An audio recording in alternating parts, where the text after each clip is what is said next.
Okay, guys, we have made it to the spinal biomechanics lecture. Buckle up a little bit. It's a little bit of a dense subject, and I mean, we could have an entire class on spinal biomechanics alone, but I've tried to condense it down to what is the most relevant. So, hopefully, it's all clear. Again, you guys know this already. If you have questions, find my email address. It's in the beginning little section of the course, and feel free to send me questions, because if you have questions, I'm sure other folks do too. So the horse world uses a lot of different terminology to express how horses are standing, how horses are moving, and everything else having to do with our horses. We come up with a lot of different terminology, which can be a little confusing, especially as someone trying to learn and trying to understand what all of these things mean when there's 500 different words for similar things.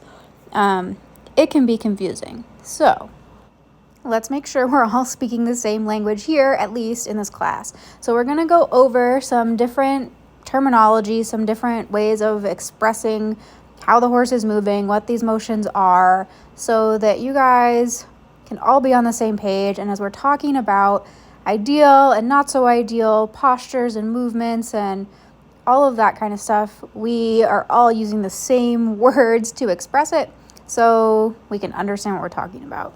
We're going to start with the basic spinal motions. These are the correct biomechanical terms for the ways that the spine moves. So our vertebral motions, we've got flexion, extension, axial rotation, which you may also just see as rotation, and side bending. Our sacrum also has its own weird words for motions: sacral nutation and sacral counter nutation. And then our pelvic motions that I want you guys to be aware of are anterior and posterior pelvic tilts. We're going to look first at spinal flexion and extension. I really like these diagrams because, first of all, it shows human and horse next to each other. And also, I think it's just really clear because it kind of shows through the whole spine. Flexion is going to be that rounding and lifting kind of a motion. For us, it would be a full forward bend, would be about full spinal flexion. And then that bottom picture shows us extension. In our horse, we're thinking about an elevated head and neck, inverted posture, dropping the back, and that hind end you can see is way out behind in the horse. And then in the human, it's just like us doing a back bend is spinal extension. And then it's worth just reiterating here that spinal extension is going to bring the spinous processes closer together. So when we're talking about kissing spines, spinal extension is going to make those spinous processes more likely to kiss, whereas spinal flexion is going to move them further apart and make more space. Okay, spinal rotation is next. That's going to be like twisting. So us spinal rotation, if you're just sitting in your chair and you twist your whole upper body to look to your right, you're going to be in spinal rotation to your right. You can see in the top picture, Forrest is rotating his neck to try to reach that target, and he's also rotating quite a bit through his pole. And then Emmy on the bottom is showing us some nice spinal rotation through her back in this ridiculous, playful moment that she's having here. And then side bending is going to be what you're thinking of when you're asking your horse, say, to bend on a circle. We want nice, even side bending throughout the whole spine. We're having a bend on a circle. So this diagram shows it really nicely. And for your thoughts, if you're sitting here on your chair and we're talking about your human body, if you drop a shoulder down and compress one side of your body, that's side bending. So some of you might deal with one compressed side when you're riding or something like that. A lot of times our horses are stuck on one side too. So that's just something to be aware of. And then this next slide I really love because it's got a lot of information. I think it puts it in a really nice visual format. So what you're looking at is a bar graph that shows the amount of movement available at each spinal segment as we go from head all the way to tail. And we've got flexion and extension in that first one on the left-hand side, lateral bending in the middle, and rotation is on the right-hand side. So I just want you guys to see like where the movement comes from. So we have a lot more motion available in the neck than we do in the thoracic or lumbar spine. So it's really easy for our horses to try to compensate and create more motion in the neck to make it seem like they're bending. So if you've ever asked a horse to bend on a circle and they just like curl their neck in, but their back stays straight, you've experienced this. And the other concept to kind of bring around with this is that when we're talking about spinal motion, we're talking about cumulative motion of multiple segments. So when we're looking for side bending through our thoracic and lumbar spine as we're bending along a circle, we want little bits of that available motion, those tiny little bars at every segment to be working so that we can get a rounded side bend overall. Hopefully that makes sense. Same thing with flexion and extension. We're talking about every single little segment contributing its little bit so that we can get the big picture of motion through the whole spine. Now, this also means if we're blocked at a segment, something's going wrong and that segment can't move, other segments might try to make up for it and then be working past their really available range of motion, and then they're going to have dysfunction because of that in the long term. Or it might just be blocked and stiff and it won't move, and then you're going to experience things like your horse just being totally unwilling to turn a certain direction, or you're going to have trouble bending or catching the right lead or something like that might be what's showing up. And that could be because we're blocked at a segment and they just don't have the ability to do it anymore.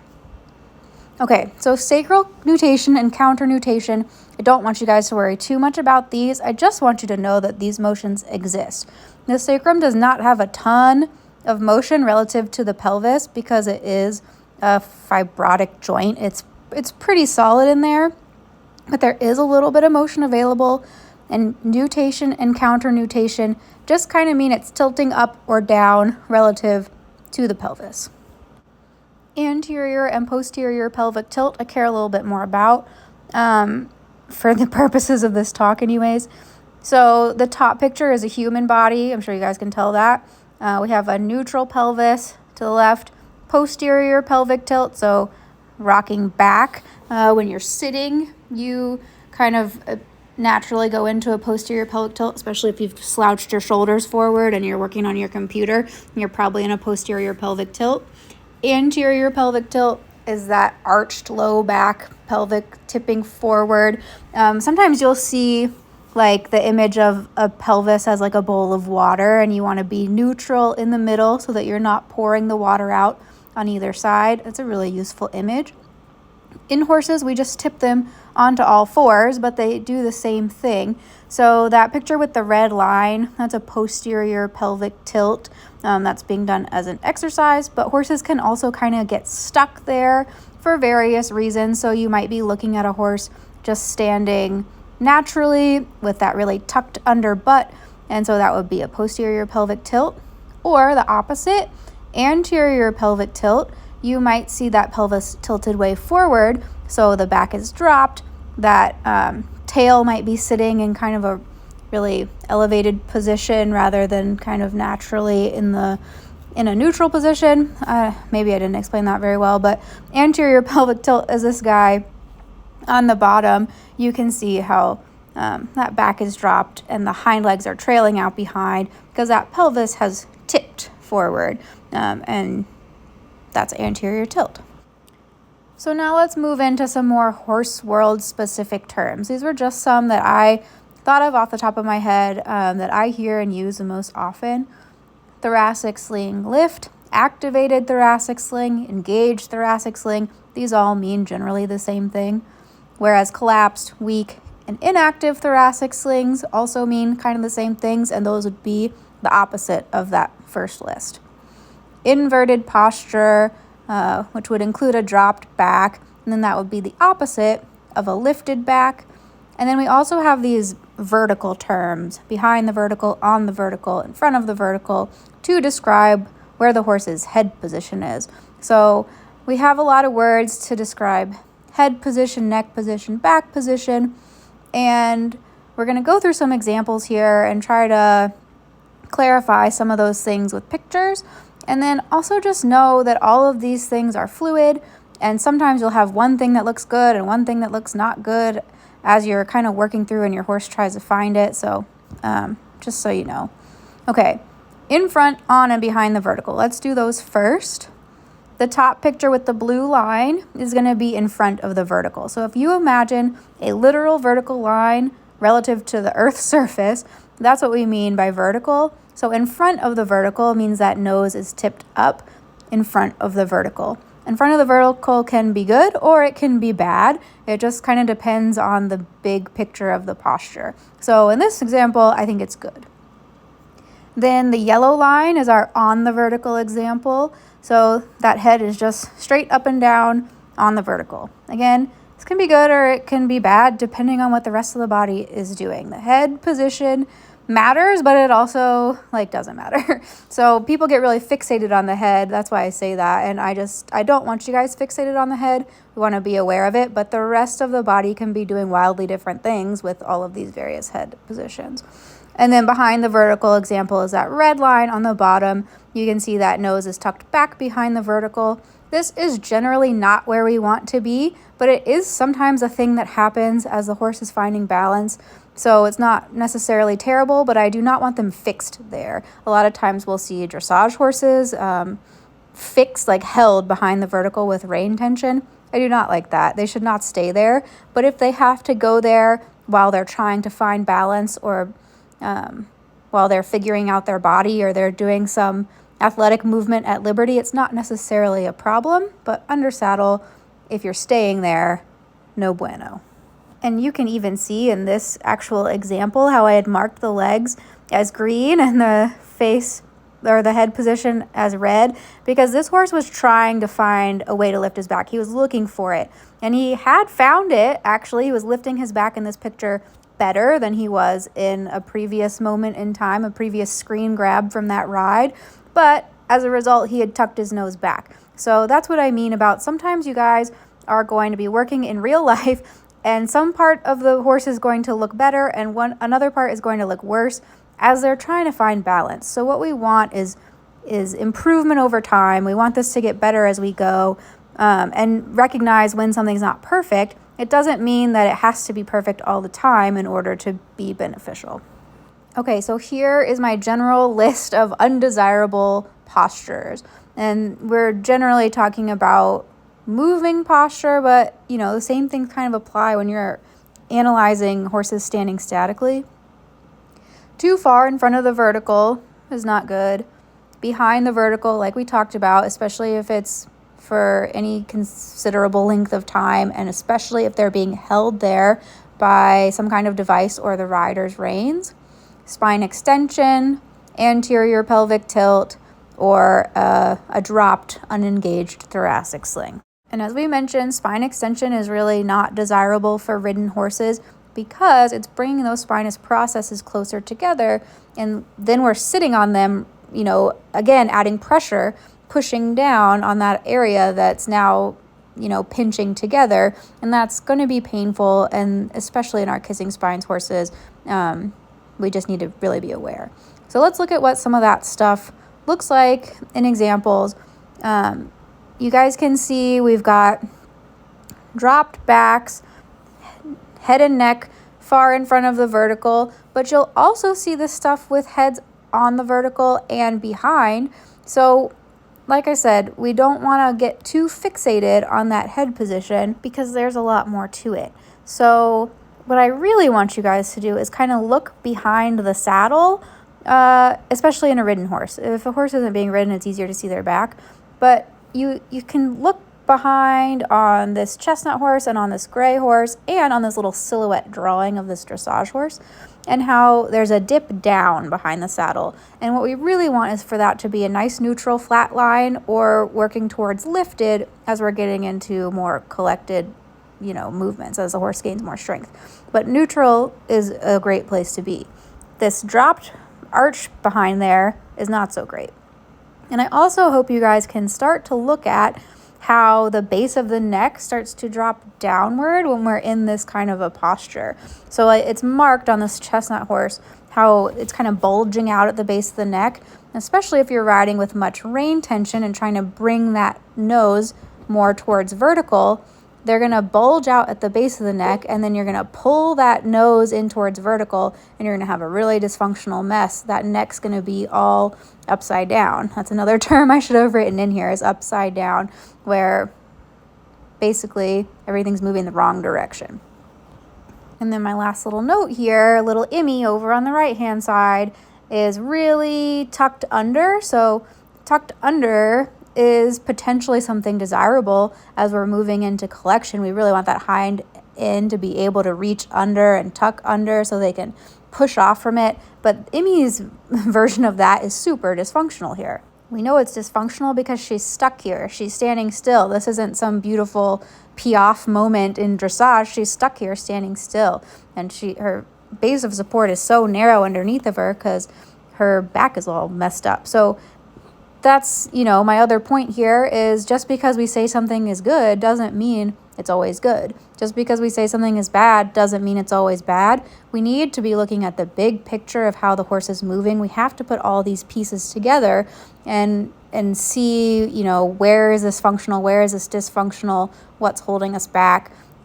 So I know it's complicated, but the more you guys can look at pictures and train your eye and be skeptical of things you're seeing out there and kind of analyze, does this look right? Does this look like there's tension somewhere? And even looking at really high level professional horses, you're going to see some things as we talk more about this that you're going to be like, oh, wow, that's not so great. Even though these horses are winning blue ribbons. So, soapbox rabbit hole, we could go down there, but we're not going to. We're going to move on. And now we're going to look at what more desirable posture is. So we want the thoracic sling engaged and lifting. We want spinal flexion, or at least neutral spine. We want neutral to lifted back, the same thing. Slightly in front of the vertical with the nose, and we want a neutral pelvis, but we also want the freedom to move into more of a posterior tilt as we're working into increasingly collected movements. Some of you guys are never going to do increasingly collected movements, and it doesn't matter, but some of you might care about that. So neutral is great. We want the freedom to move into posterior tilt. We do not want to be stuck in posterior tilt like poor little Emmy in that previous slide. So let's look at some pictures. In this upper left-hand corner, this diagram at a walk, the gold horse is moving in a really nice, relaxed walk. And then you can see that purple line would be an example of less desirable posture with an inverted head and neck position, and then how that back would drop. But you can see as he's reaching down and forward, getting a nice lifted back, he can reach nice and far under with his hind leg. Great. This horse on the bottom, underneath of that picture, is trotting. This was a kissing spine rehab horse. You can see he's not able yet to reach very far under with his hind limbs, but he is in a nice, relaxed head and neck position. That's nice and neutral. He's starting to learn how to lift his back. So this is kind of like an intermediate step where we're looking a lot better, but we could nitpick and say how it's not perfect, but that's kind of where I want you guys thinking, because this is what you're going to see in your own horses. It's going to be a spectrum. It's going to be a process. It's not going to be perfect immediately, but we just want things moving in a better and better direction as we go. Then this middle horse is in a nice trot posture. You can see he's able to reach nice and far underneath. He's looking right behind the saddle. Now we're seeing a little bit of a lift. His nose is right in front of the vertical. This is not a super developed horse. He's not in great shape, but he's moving in a relaxed, comfortable, safe way that's healthy for his back. Okay, static posture up here in the top right.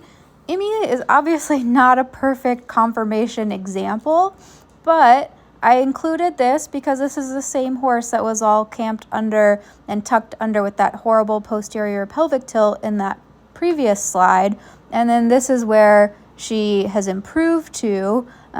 She's hard to keep there, but she can get there. So she has a lot of stuff going on, but we were able to work out of it. So that's why I included her here, because you can compare how bad it was before to then much improved. And you can kind of see, hopefully, if you look in front of the withers, where it's not such a drop down there anymore. Obviously, she's gained weight as well, but it's also not such a posteriorly tilted pelvis anymore either. She's found a more neutral position.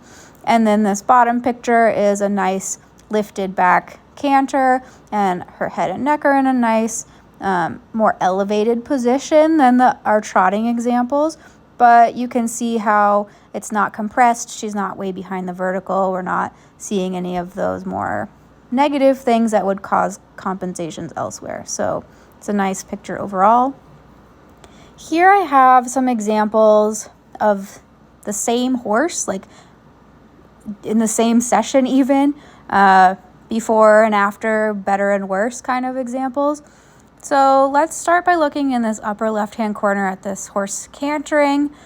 I've got lines drawn on there that should hopefully make it a little easier to visualize what our dropped back looks like, how that bulging out at the base of the neck looks like because our thoracic sling has dropped, and how he's not able to reach very far underneath of himself with a hind leg because that pelvis is now anteriorly tilted along with spinal extension. It's just impossible for him to reach under with that hind leg. It's going to kind of trail behind. And then that head is way in front of the vertical. So that's an example of a horse that was not yet strong enough to carry a rider in a canter at a healthy posture. But in a trot, he could get to a much better place. So when we're looking at a trot, I'm looking for a really nice V where that hind leg is tracking up towards the front leg. He's getting really close to a perfect little V there because now he's lifting his back and able to posteriorly tilt his pelvis more so that that hind leg can reach under further. You can see head and neck are in a nice neutral position. I really like that head at wither's height or a little lower, and then his nose can tip out a little bit in front of the vertical. So that's a much nicer picture, a much better place for his back to be, a much more supportive base for that rider to sit on, so she's not causing any problems in his back. And then same horse without a rider on the bottom, trotting, just a nice comparison again, where you can see we're inverted on the left and then we're in a nice neutral lifted place on the right. So when I'm saying inverted, I'm saying neck and head are high, back is arched, pelvis anteriorly tilted, so legs are trailing out behind. He can't make that nice V. You can see that arch in his back. You can see that bulge in the lower neck. So all of those things are what contribute to saying something is inverted. And then on the right, he's got a lower head and neck position. He's able to lift his back more. He's able to come under with his hind end more so that he can make that nice V with the legs at the trot. And this is a much prettier picture. It's a much better stable base for a rider to sit on. Another similar example, same horse, same session, showing examples of how he could move from a worse to a better posture. So he's in this left-hand picture on the top. I want you guys to see how his head and neck are raised, his back is dropped. Look at the V of that his legs are making and kind of how much space there is between front and hind hoof. And I've got those arrows there to show that thoracic sling is not engaged, so his body has dropped down relative to that front leg, and he's got that dip in his back. And then as we move, actually let's look at the bottom picture next. So he's trying to find balance. He's dropped his head and neck. He's trying something different, right? But now he's tucked back behind the vertical. His back is still dropped, and he's still got the same kind of V distance between front and hind hoofs. So he's trying something new. It's a better step than that top picture, but we're not quite there. And then the blue picture on the right, you can see how he's found a more neutral position with his head. He's pretty well on the vertical, and how he's starting to find that lift in his back. And as a result, that V is looking much more complete without a flat spot in the middle with his feet. So hopefully you guys are starting to get the picture of kind of how this progression might look, because you're going to have imperfect you're going to have imperfect moments with your horses, and there's going to be a progression. So don't be freaked out if you can't find perfect right away. You're just looking for improvements over time. We want it to look better. And we definitely don't want to be sitting on anybody with this inverted spine, especially if they have a kissing spines diagnosis, which is exactly why we prioritize all of this groundwork stuff before I ever reintroduce riding. And we'll talk about that more when we get into that part of the class. So this is a video of a kissing spines rehab horse before and after with his trot under saddle.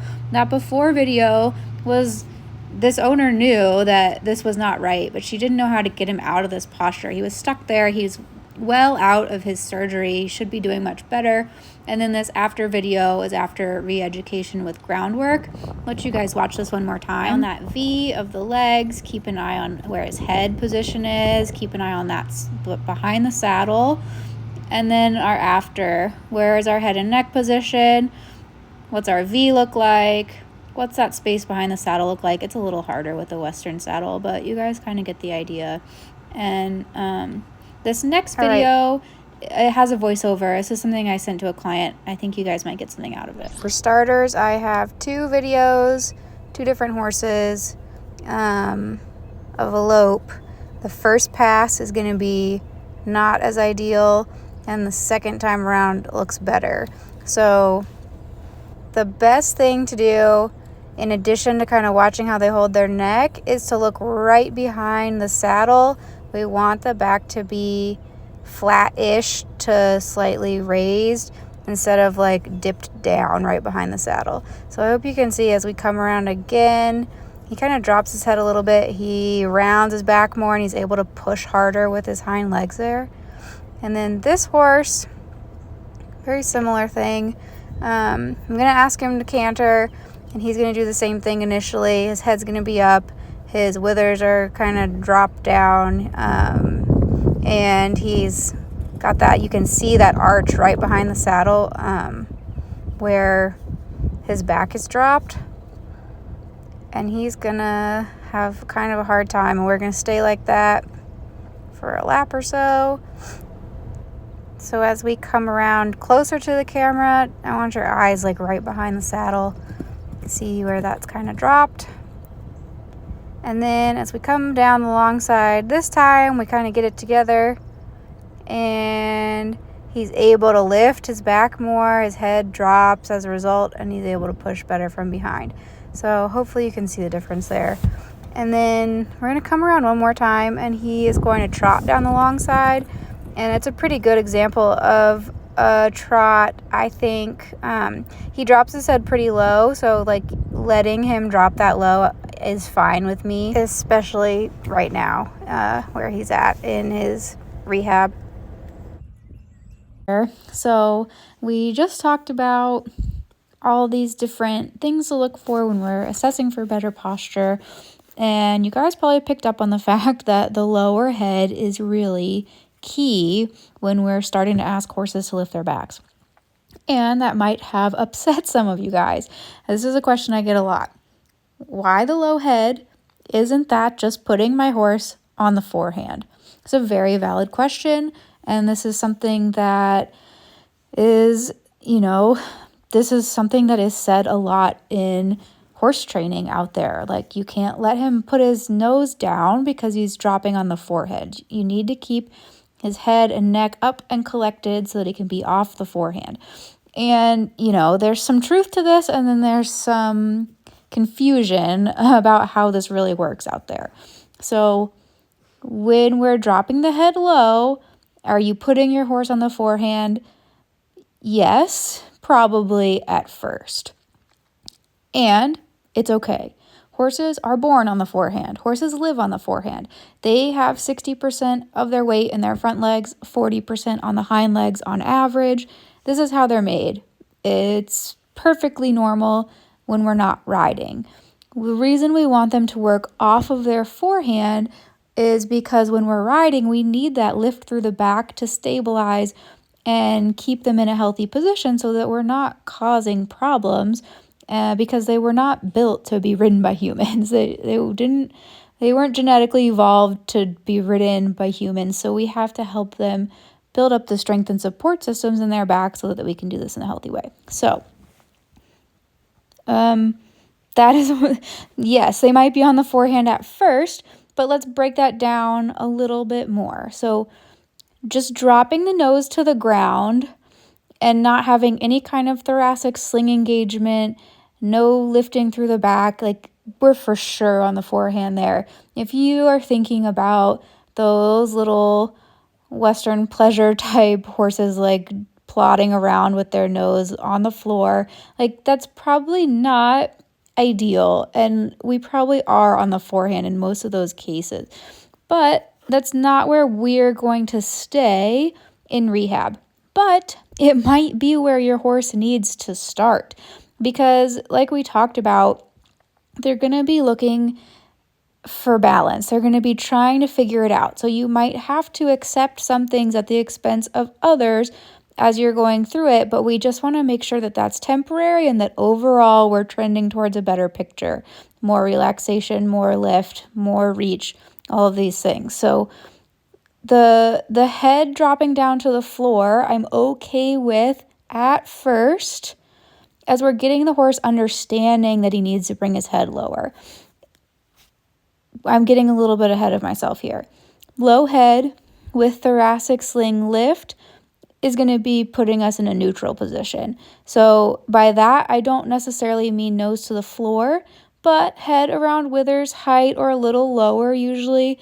We can get some nice thoracic sling lift, neutral spine. So absolutely phenomenal place for most horses to be while they're being ridden. Very healthy and very functional for a lot of pleasure riding kind of stuff that we do out there.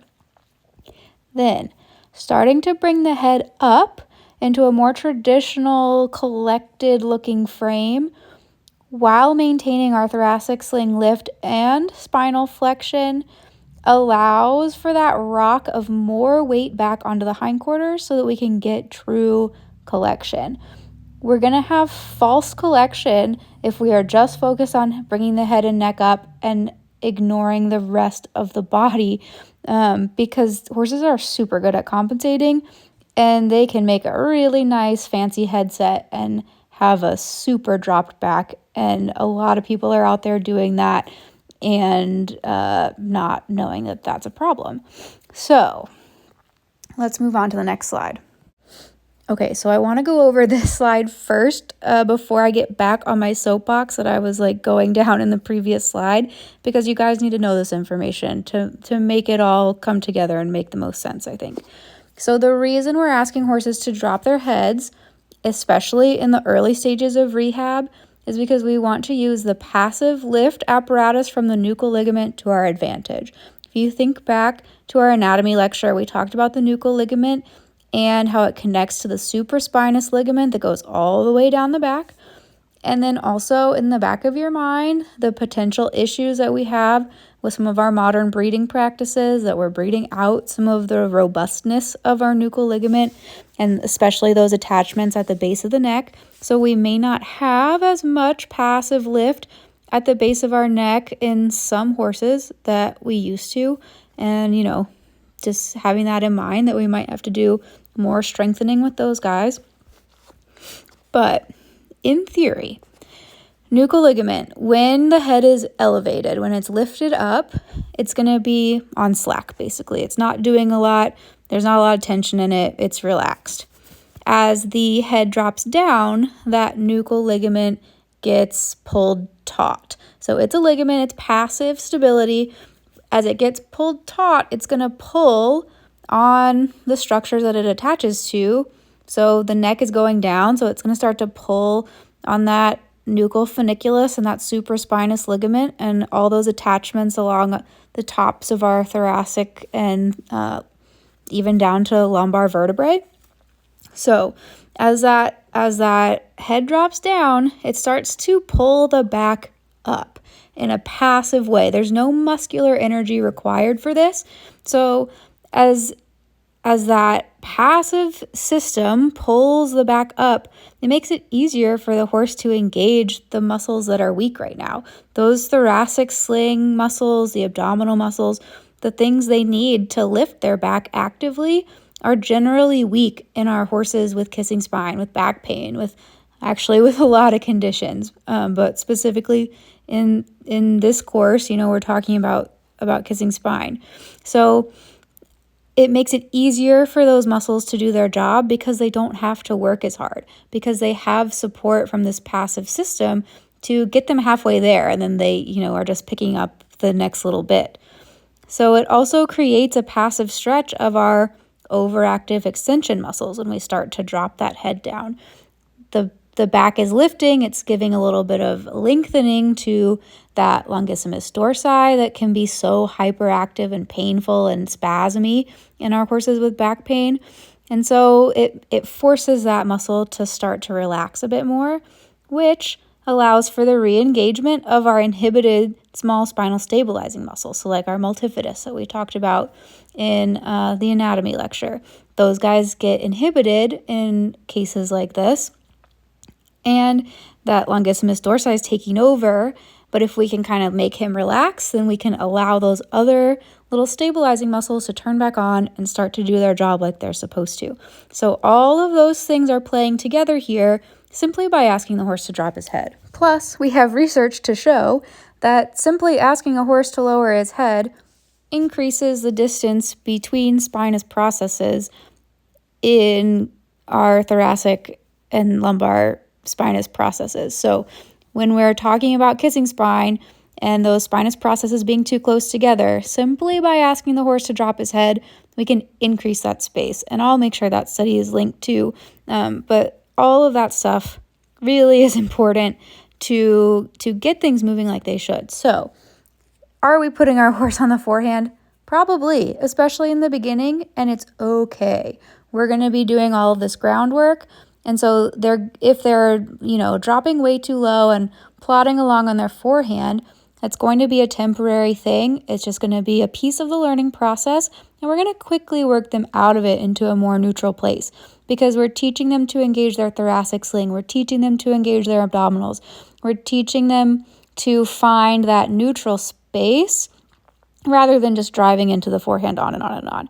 But if your horse needs to plod around with his head low for a couple of sessions, like that might happen, and that is far better than running around with their nose in the sky with their back in extension, okay? Because you're at least getting that passive stretch with their nose on the ground. So this back health aspect is going to take priority over a little bit of time on the forehand. So I know that can make people feel really uncomfortable because they've been told time and time again that putting their horse on the forehand is like the worst thing that they can do. And, there's reasons why we don't want them on the forehand when we're riding, but in rehab, sometimes there's a little bit of give and take there.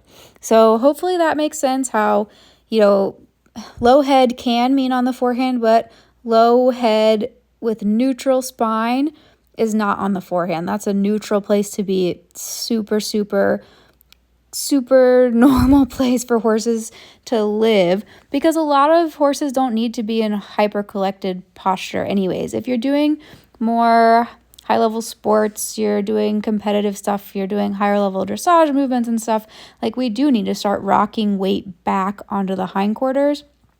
But again, that's a little bit beyond the scope of what we're going to talk about in this class. But you have to have thoracic spine engagement, abdominal lift. This all has to be in place before we can really rock even more weight back onto the hindquarters anyways, because it all goes together. You could get people really upset about that too, whether the hindquarter push needs to come first or the thoracic sling lift needs to come first. Really, we're always developing all of those pieces together in order to get a full picture, but that thoracic sling lift does have to be there if we're going to get hindquarter drive to be stronger, in my opinion, because that is what starts to lift us into a more neutral spine that allows hindquarters to engage a little bit more. So, however, can be a little contentious out there. Next thing we're going to do is go through some examples that you guys are going to feel in your own bodies to get an idea for why this stuff matters, why we need to be, head low, keeping all of these things in mind, thoracic sling lift, all this stuff. We're going to go through it so you can feel it in your own body. So get ready, because this is a viewer participation required. Okay, guys, I told you this part requires active participation. So it's very much outside of my comfort zone for me to be sitting here on the floor showing you guys how to do exercises. So if I can do it, then you guys can do it with me in the comfort of your own homes. So the first thing we're going to do, if you can, is get down on the floor, and we're going to get in all fours. So we're going to put ourselves in kind of a similar position to what our horses feel like. We're going to do a few things with our bodies to hopefully get a good idea of what it actually feels like in your horse's body, and so you guys can kind of start to understand why we're going to ask our horses to hold a certain type of posture so that they can move in a certain type of way, because you'll feel it in your own body how if you're restricted in one area, it becomes much harder to do things in another area. Okay, and I think if you can feel it, you can have a lot more empathy for your horses when they're trying to do the same thing. So, got my notes here so that I stay on track. And my cat. Okay, so we're gonna get in all fours. And the first thing I want you guys to do is just experiment with arching your back, rounding your back, and kind of just go back and forth and see what that feels like. And think about what the rest of your body is doing. As you arch your back, is your head coming up? As you drop your back, does your head want to come down? And just play with that a little bit and see maybe what your jaw is doing, what the weight feels like in your hands and in your knees. Are you keeping equal weight in each of those places, or are you off to one side? Just kind of go back and forth and feel what that feels like. If you need to pause me, do that, hit pause and just play around with that for a little bit, because I think that's really helpful just to feel what's going on and kind of see how easy it is to be a little bit off balance one way or another. Chloe, you okay? Okay, so now that we've done that, we're gonna move on to step 2. And this is where we're gonna find our thoracic sling. I'm gonna ask Chloe not to lick herself in the video. Okay, so to find your thoracic sling, what we wanna do is kind of let this just do what it's gonna do. Let your back be neutral, but I want you to drop and press up just through your shoulder blades. So some of you guys are gonna find this simple, and some of you guys are gonna really struggle with it. So you wanna make sure your elbows are staying straight, they're not moving. This is all from your shoulder blades. So you're dropping down, your shoulder blades are gonna come closer together, and then you're gonna press up and they're gonna come further apart. So this, we call a scapula push-up, but it's the same type of movement we're asking our horses to perform when they engage their thoracic sling. So they tend to default to dropping in between, kind of like we tend to default to like hunching forward, same general concept, but we want to teach them to press up and push out through that thoracic sling. So take a minute now and pause me if you need to, and just experiment with finding that. And if you're having a lot of trouble in all fours on the floor, you can stand up and put your arms against a wall or something and do the same type of motion and try to find it that way. Sometimes gravity is enough to make it significantly harder, which again is something we need to be really mindful of with our horses, because they're in all fours all the time and gravity is always an issue for them, which is exactly why they end up here really easily. So give that a try, and then we'll move on to my step 3. So this is a step where we're going to look at what it feels like to try to lift your back while your head and neck are in extension. So this dog toy. Okay, so we're back on all fours, and we're going to bring your head up, and first of all, feel what automatically happens to your back. Mine starts to arch. And then I want you to try to lift your back, keeping your head up. Oh, try to arch it, or try to lift it. Head up, try to lift your back. And feel what that feels like. Ooh. And then, drop your head down and do the same thing. And feel what that feels like. with your head down. And I hope what you're feeling is just how much easier that is to do with your head down. It puts your whole spine in a same arc rather than having kinks in it. And our spine works in one big unit. Like, it's lots of tiny pieces, but they all flow together. And if we can get them all in kind of a harmonious place where everything's rounded, then it's easier for the rest of the spine to round along with it. If we're extended up here and then we're trying to round over here, we're going to have a lot more difficulty getting the same amount of rounding while maintaining extension over here. So that is step 3. Okay, and then we're going to do step 4, which is the same general concept, but we're going to think about our thoracic sling instead of our head and neck. So here, I want you to find dropped thoracic sling.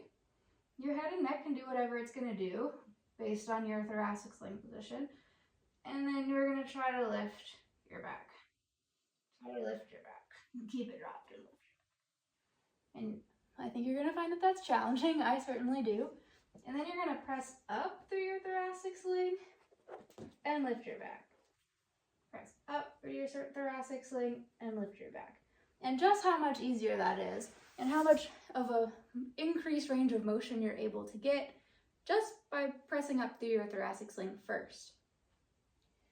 Step 5, we're going to talk about hind leg range of motion based on your spine position. So when we're talking about our horses, you hear a lot of times we want that hind leg driving underneath them. We want them to tuck their hindquarters, engage their hindquarters, push from behind, reach deep underneath their body. And like, that is true, we do want that for maximum impulsion from the hind end. But how can we get that? If you're just asking the horse to drive through their hindquarters, but the front and the middle is doing stuff that's counter to being able to use the hindquarters efficiently, then it's just not going to work very well. And I'm going to show you why, and you're going to feel for yourself why in this example. So, back onto your all fours, and you're going to drop into that extended spine where we're sagging down. And once you're here, I want you to try to bring your hind leg forward, your hind leg, bring your leg, analogous to your horse's hind leg, forward as far as you can. You might as well try it on both sides. See if there's a difference. There might be. There might not be. Feel what that feels like. Then press up, round, get everything lifted, and then bring your hind leg forward. Might as well try both sides. Again, see if there's a difference. Maybe, maybe not. But there's certainly a difference between this and this. So if I wanted to get my hind leg reaching underneath of me, and I have a lifted back and a lifted thoracic sling to get me there, it's going to be much easier for me to do that than if I'm dropped through my whole spine in an extension. So hopefully you guys can feel that. I think it makes a really big difference. So let me check my notes, make sure I didn't miss anything. Yes, that's it. So basically what I want you guys to get out of this is dropping through the thoracic sling and dropping through the back, spinal extension, and lack of engagement of the core muscles, in which I am including thoracic sling and our abdominals. If all that stuff is sagging and dropped and not lifting, then we're not going to be able to get hindquarter engagement like we want. So if we just focus on impulsion through the hindquarters, we're missing something, because this front part of the horse has to be lifted in order for that to reach under and be able to push. So that is why, as we go forward, we're talking biomechanics, we're talking about exercises. As we go forward, I'm going to be prioritizing things that help the horse lift through their thoracic sling, engage their thoracic sling, and lift their back. I'm not going to talk a ton about engaging the hindquarters, because the act of lifting the front half and the middle part of a horse's body is automatically going to mean that that hindquarters can do its job in a more efficient way. So that part of the equation, especially in this early phase, is going to just fall into place naturally if we get this other stuff in place. As you work your horse into more collection, as I mentioned, outside the scope of this course really, but as you work your horse into more collection and you're working to get more weight on the hindquarters and more push from the hindquarters, hopefully you've already got this front stuff working correctly. And then there's other things you can do to start to really get more engagement from your hindquarters, but you can't start there. What we need for the purposes of rehabilitation is going to kind of fall into place naturally. As you're getting more collected and rocking back more, there's other exercises you can start to add in when you're ready for that. But that's later, not in this class. We're talking down the road, and hopefully y'all can find a trainer or someone knowledgeable to help you get there if you need it. So play around with that stuff. Watch this a few times. Try these things. I really want you guys to understand what it feels like in your own body, because to me, if I can feel it, that's kind of like my learning style a lot of ways. I got to do it. If you can feel it, then you can understand more why it matters in your own horse. And I think you can kind of see and feel it more when you're out there working with your horses, because you know what it feels like. You can relate. So play around with that, and I'll see you guys in the next video.